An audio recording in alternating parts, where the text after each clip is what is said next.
Боби, Алекс, поздравления! Наистина много интересен, вълнуващ финал. Беше удоволствие да ви гледаме. Как обаче вие го видяхте от ваша страна, защото със сигурност не започнахте по най-добрия начин? Много сме щастливи за победата. Благодарим на цялата публика и за цялата организация. Лично според мен играха много по-добре от нас, но просто Сашо изкара невероятен сервис и това промени изцяло матча. Той много се ядоса. Аз имах усещането, че беше решил, че всичко или нищо във втория гейм и точно тогава се случи обрата. Греша ли?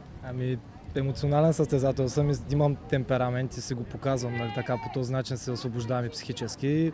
Опитвах се да се ядосам сам на себе си и да изкарам най-доброто, нали. Мисля, че се получи. Първо на себе си, после на Боби, накрая на противника или стигна само до себе си? Опитах се да не го изкарам негативно върху нашия отбор, ако мога да повлия за така нашия възход. Реши да махнеш шапката по време на матча, ама сега дойде и каза няма как победихме.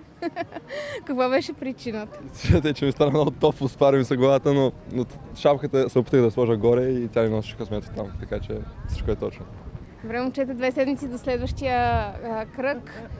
Ще играете ли тогава? И вие сега спечелихте златото, но пък ще правите ли някакви промени или ще продължите в същия дух? Продължаваме в същия дух на турнира в Бяла. Надяваме се пак да спечелим, да станем първи.